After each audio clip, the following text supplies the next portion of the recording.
Question 1. A CNA is assisting a resident with a bed bath. The resident has dry, flaky skin. Which of the following actions is most appropriate for the CNA to take? A. Use very hot water to thoroughly cleanse the skin. B. Apply lotion generously to the resident's skin after drying. C. Rub the skin vigorously with a washcloth to remove flakes. D. Bathe the resident daily with antibacterial soap. Answer: B. Apply lotion generously to the resident's skin after drying. This question tests your knowledge of proper skin care during bathing, especially for dry skin. The keywords dry, flaky skin are crucial clues, indicating a need for moisture. Applying lotion after drying helps to trap moisture in the skin, which is essential for preventing skin breakdown and discomfort. Using very hot water, vigorous rubbing, or daily antibacterial soap can further dry out or irritate fragile skin, making the condition worse. For example, imagine how your own skin feels after a hot shower without lotion. It often feels tight and dry. Always prioritize gentle care and hydration for compromised skin. Question 2. When assisting a resident with left-sided weakness to dress, which arm should the CNA put into the sleeve first? A. The strong arm first, then the weak arm. B. The weak arm first, then the strong arm. C. Either arm, it does not make a difference. D. The arm that the resident prefers to put in first. Answer: B. The weak arm first, then the strong arm. This question evaluates your understanding of how to safely and comfortably dress a resident with one-sided weakness, a common task in personal care. The key concept is to dress the weak or affected side first. By doing this, you are able to pull the garment over the more difficult to maneuver limb first, then easily pull it up and over the strong side.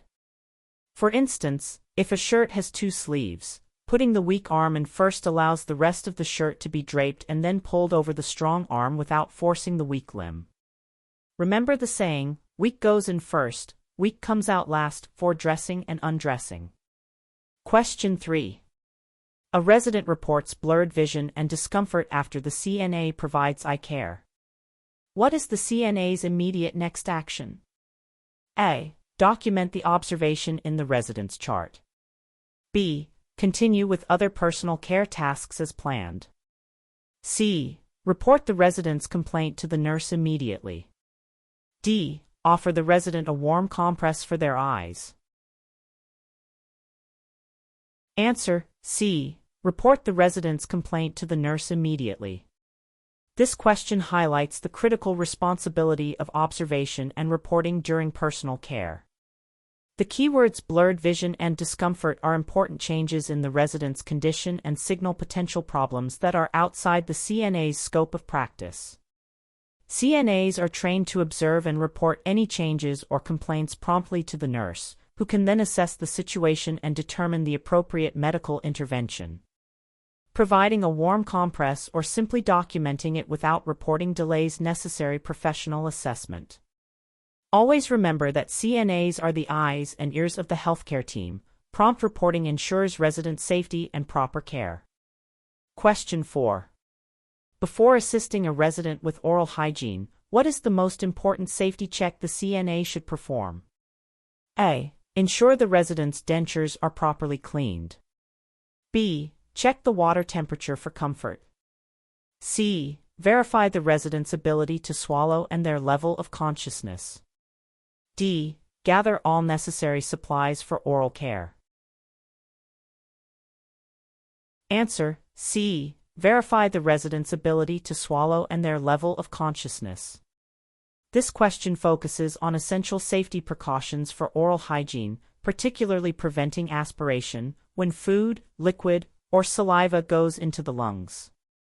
The most important safety check is to assess the resident's ability to swallow and their level of consciousness because these directly impact their risk of choking or aspirating fluids during mouth care.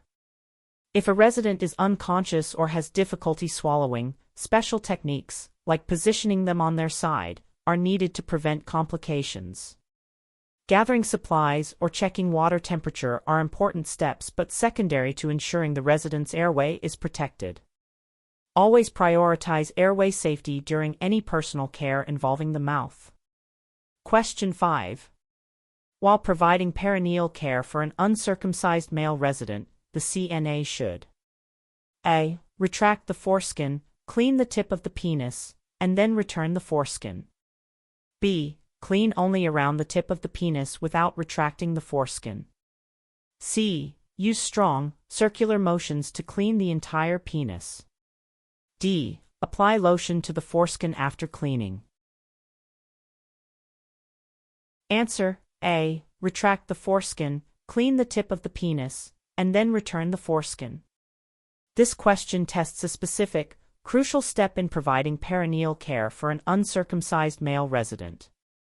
The key is understanding the proper procedure for cleaning under the foreskin and the importance of returning it to its natural position. Retracting the foreskin allows for thorough cleaning of the glands, head of the penis, to remove smegma and prevent infection. It is vital to return the foreskin immediately after cleaning to prevent paraphimosis, a painful and serious condition where the retracted foreskin becomes trapped and swells, cutting off circulation. Cleaning without retracting, using strong motions, or applying lotion to the foreskin are incorrect and potentially harmful practices. Question 6. A resident is refusing a shower, stating they are too tired and just want to rest. What is the best initial response for the CNA? A. Insist they take the shower, explaining it's part of their care plan. B. Inform the nurse immediately about the resident's refusal.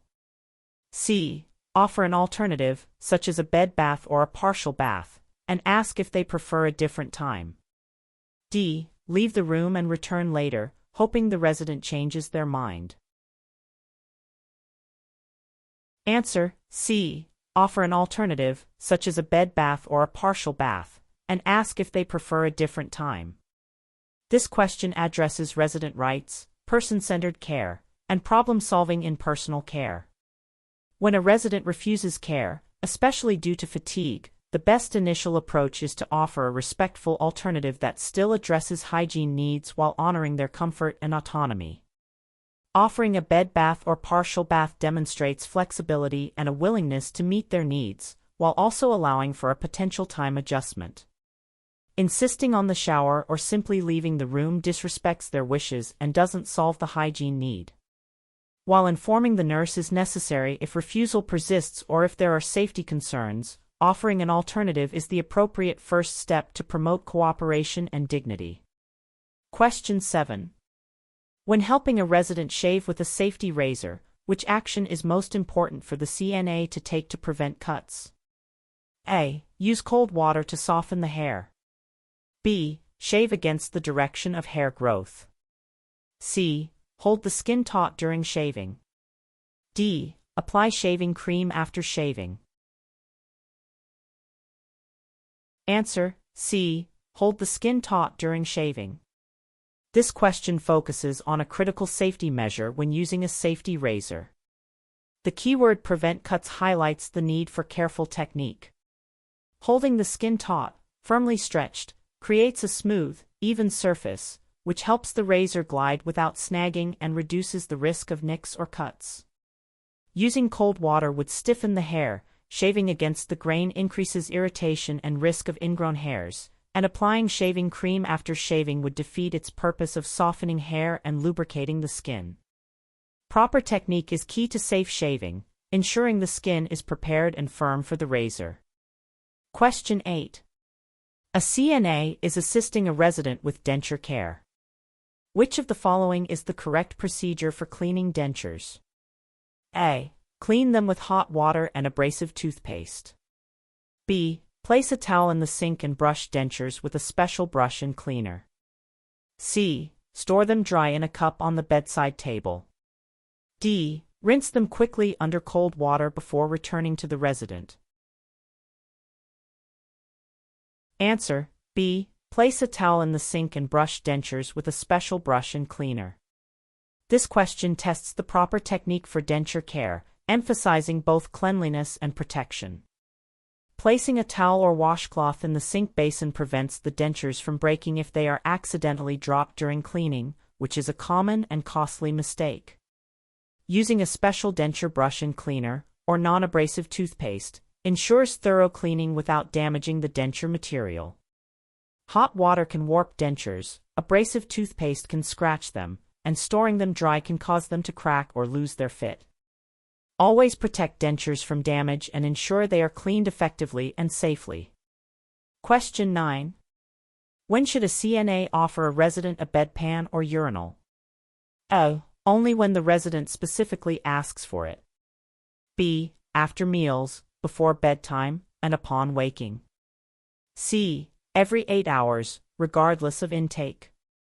D. Only if the resident has a full bladder sensation. Answer: B. After meals, before bedtime, and upon waking. This question focuses on routine toileting assistance, a core personal care skill aimed at promoting regularity and preventing incontinence. Offering a bedpan or urinal at predictable times, such as after meals, when bowel activity is often stimulated, before bedtime, to ensure comfort through the night, and upon waking, when the bladder is typically full, helps establish a toileting schedule. This proactive approach helps prevent accidents and promotes the resident's comfort and dignity. Waiting only for a request or a full bladder sensation might be too late, and waiting every 8 hours is too infrequent for most individuals.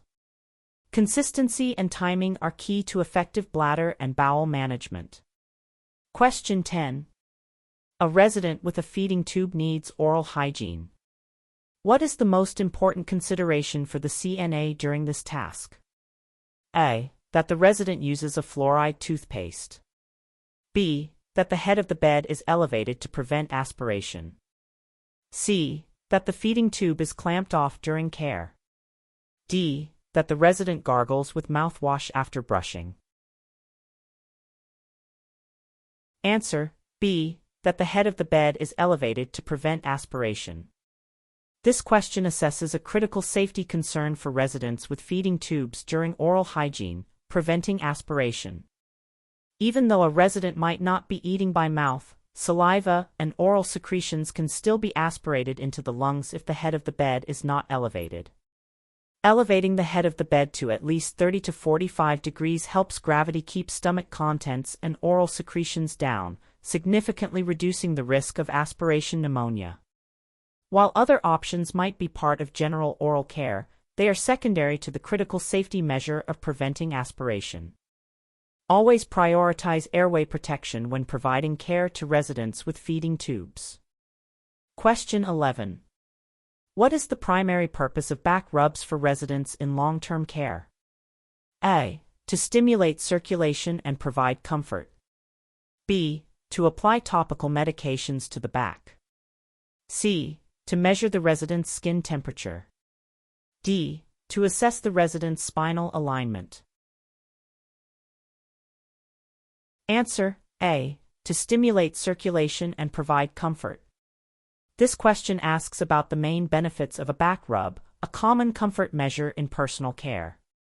The primary purpose of a back rub is therapeutic, to promote relaxation, improve blood circulation to the skin, and provide comfort.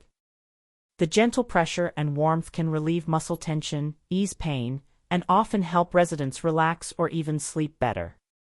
While CNAs observe skin during a back rub, its main goal is not medication application, temperature measurement, or spinal assessment, which are typically nursing or physical therapy roles. Always remember that back rubs are a simple yet powerful way to enhance a resident's well-being and prevent skin breakdown. Question 12. A CNA is assisting a resident who prefers to wear their own clothes. Which of the following should the CNA prioritize? A. Selecting the newest and most expensive clothes for the resident. B. Ensuring the clothes are clean, appropriate, and respect the resident's choice. C. Choosing clothes that are easy for the CNA to put on and take off. D. Dressing the resident in a facility gown to save their personal clothes. Answer: B. ensuring the clothes are clean, appropriate, and respect the resident's choice. This question emphasizes person-centered care and resident rights in dressing. The key is to respect the resident's autonomy and preference, prefers to wear their own clothes, while also ensuring practicality and dignity. Prioritizing clothes that are clean, in good repair, and appropriate for the weather and occasion aligns with providing high-quality, respectful care. Choosing based on cost, CNA convenience, or forcing a facility gown undermines the resident's independence and dignity. Always empower residents to make choices about their personal appearance when safe and practical. Question 13. When providing nail care, what is a crucial safety consideration for CNAs, especially with residents who have diabetes or poor circulation? A. Cutting toenails straight across. B. Soaking hands and feet in hot water. C. Not cutting the nails at all, only filing them. D. Using sharp scissors to quickly trim nails. Answer: C. Not cutting the nails at all, only filing them.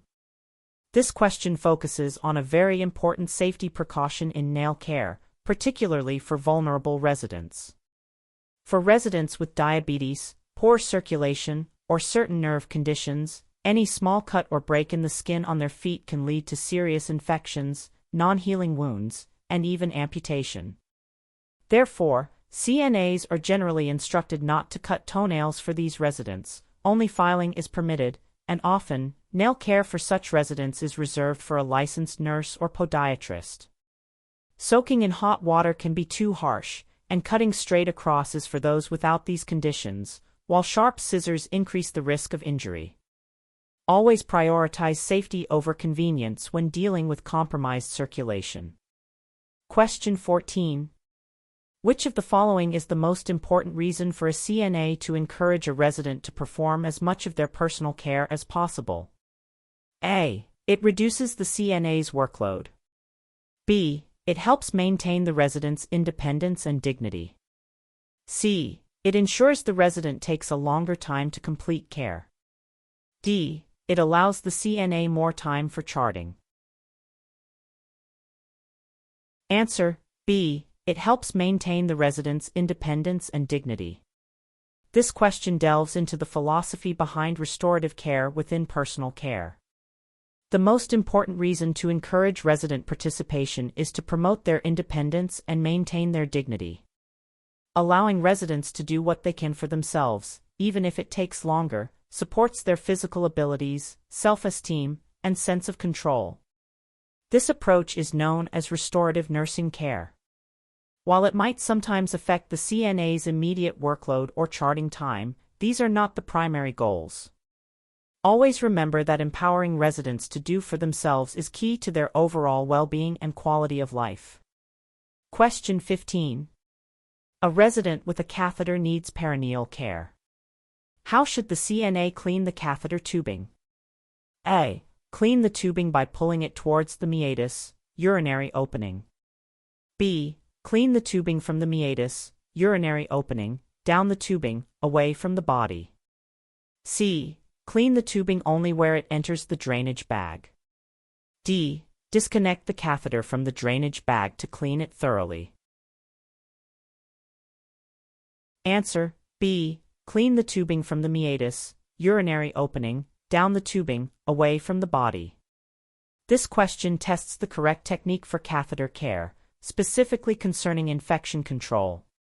The critical principle is to clean from the area of least contamination, the meatus, where the catheter enters the body, to the area of most contamination, down the tubing, away from the body. This prevents moving germs from the more contaminated tubing towards the clean meatus, which could lead to a urinary tract infection, UTI.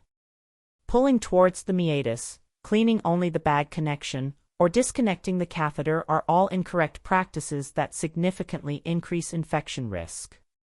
Always remember to clean in a direction that moves germs away from the body's entry point. Question 16. A resident complains of feeling dizzy during their morning shower. What is the CNA's immediate priority? A. Quickly finish the shower and get them back to bed. B. Lower the resident to a safe position, call for help, and stay with them. C. Offer them a cold drink to help with dizziness. D. Turn off the water and tell them to take deep breaths. Answer: B. Lower the resident to a safe position, call for help, and stay with them. This question assesses critical thinking and immediate safety actions in an emergency during personal care. The keywords dizzy indicate a potential fall risk. The immediate priority is to ensure the resident's safety by lowering them to a stable position, e.g., on a shower chair or the floor if necessary, to prevent a fall, then calling for assistance from a nurse or another CNA. Staying with the resident provides reassurance and allows for continued observation. Finishing the shower, offering a drink, or just telling them to breathe deeply are not primary safety interventions for dizziness and could lead to a fall. Always prioritize safety first when a resident reports dizziness or instability. Question 17. When preparing a resident for a bed bath, what is the most important step a CNA should take regarding privacy? A. Ask the resident if they mind being exposed. B. Close the door and pull the privacy curtain. C. Only uncover the body part being washed. D. Tell other staff members to avoid entering the room. Answer: C. Only uncover the body part being washed. This question focuses on maintaining a resident's privacy and dignity during personal care. While closing the door and pulling the curtain are important initial steps, the most crucial action during the bed bath itself is to only expose the specific body part being washed at any given time. This minimizes unnecessary exposure, protects the resident's modesty, and helps them feel more comfortable and respected. Asking if they mind or telling other staff to avoid the room are good practices, but physically covering the resident is the direct action that ensures their privacy during the bath. Always aim to preserve a resident's dignity by minimizing body exposure. Question 18. A CNA is providing oral care for an unconscious resident. Which of the following is most important to prevent aspiration? A. Use a mouthwash with alcohol. B. Position the resident on their side with the head turned to the side. C. Brush the resident's teeth vigorously. D. Use a large amount of water to rinse the mouth. Answer: B. Position the resident on their side with the head turned to the side. This question addresses a vital safety measure for providing oral care to an unconscious resident whose swallow reflex is often impaired. The most important action is to position the resident on their side with their head turned to the side. This allows any fluid or secretions to drain out of the mouth by gravity, preventing them from entering the airway and causing aspiration, fluid entering the lungs. Using alcohol-based mouthwash is drying and unnecessary, vigorous brushing could cause injury, and using a large amount of water increases the risk of aspiration. Always prioritize positioning to ensure airway safety for unconscious residents. Question 19. Before assisting a resident with a tub bath, what is the first thing the CNA should check? A. If the resident has clean clothes ready. B. The water temperature with a thermometer. C. The resident's preference for bath additives. D. If the bathroom is fully stocked with towels. Answer: B. The water temperature with a thermometer. This question focuses on resident safety during bathing, particularly for tub baths where scalding is a significant risk. The very first and most critical step is to check the water temperature with a thermometer to ensure it is safe and comfortable, typically between 105 degrees Fahrenheit 40.6 degrees Celsius and 110 degrees Fahrenheit 43.3 degrees Celsius. Resident skin can be more fragile and less sensitive to temperature changes, making them susceptible to burns. Relying on hand perception is not reliable enough. While having clean clothes, knowing preferences, and stocking towels are important, they are secondary to preventing a burn injury. Always prioritize safety by verifying water temperature with a thermometer. Question 20. When assisting a resident who has a weak right side with undressing, which arm should be removed from the sleeve first? A. The strong arm first, then the weak arm. B. The weak arm first, then the strong arm. C. Either arm, it does not make a difference. D. The arm that the resident prefers to take out first. Answer: A. The strong arm first, then the weak arm. This question reverses the dressing scenario, testing your understanding of undressing a resident with one-sided weakness. The key concept for undressing is to remove the garment from the strong or unaffected side first. This allows the garment to be easily pulled away from the strong limb, then gently eased off the weaker, more difficult to maneuver limb. For example, if taking off a shirt, removing the strong arm first allows the shirt to fall easily from that side, then you can carefully pull it off the weak arm without excessive movement or discomfort. Remember the rule: weak goes in first, weak comes out last for dressing and undressing. Question 21. Which observation by the CNA during a bed bath should be reported to the nurse immediately? A. The resident complains the water is a little cool. B. The resident's skin has a new reddened area on the coccyx, tailbone. C. The resident requests a different type of soap. D. The resident asks to use the bedpan midway through the bath. Answer: B. The resident's skin has a new reddened area on the coccyx, tailbone. This question emphasizes the importance of astute observation and prompt reporting, especially regarding potential skin breakdown. A new reddened area on the coccyx is a critical sign of potential pressure injury, bedsore, development, which requires immediate nursing assessment and intervention to prevent it from worsening. While a complaint about water temperature, a request for different soap, or needing a bedpan are important to address, they do not signify an immediate, potentially worsening medical condition like a new reddened area. CNAs are vital in identifying early signs of skin breakdown. Always prioritize reporting any new or worsening skin changes right away. Question 22. What is the correct way to wash the eyes during a bed bath? A. Wash from the outer corner to the inner corner of the eye. B. Wash from the inner corner to the outer corner of the eye. C. Use soap and water to thoroughly cleanse the eyelids. D. Rub the eyes vigorously with a washcloth to remove crusts. Answer: B. Wash from the inner corner to the outer corner of the eye. This question tests the precise technique for cleaning a resident's eyes to prevent infection. The correct method is to wash from the inner corner, near the nose, to the outer corner of the eye. This technique helps to move any discharge or debris away from the tear ducts and prevent it from entering or irritating the eye. Using soap is generally avoided as it can irritate the delicate eye tissues, and rubbing vigorously can cause injury. Always ensure you use a clean part of the washcloth for each eye to prevent cross-contamination. Question 23. A resident with a colostomy bag reports that the bag is full and leaking. What is the CNA's most appropriate initial action? A. Wait for the nurse to empty the bag. B. Empty the colostomy bag immediately and clean the surrounding skin. C. Apply a new colostomy bag over the leaking one. D. Tell the resident to lie still until the nurse arrives. Answer: B. Empty the colostomy bag immediately and clean the surrounding skin. This question assesses the CNA's role in managing ostomy care, a crucial part of personal care for some residents.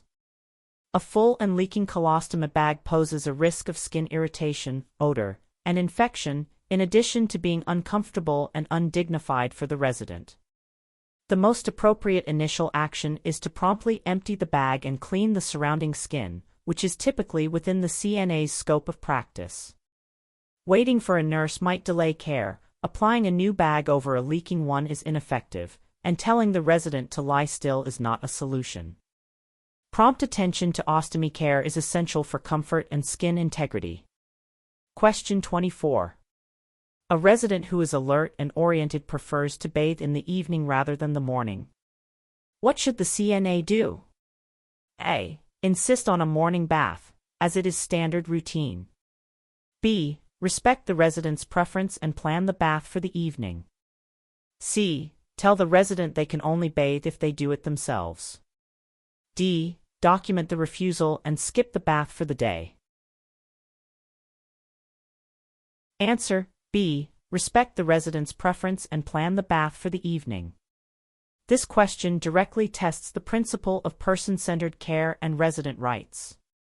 When a resident is alert and oriented, their preferences regarding personal care routines should be honored whenever possible, as long as it aligns with their care plan and facility policies.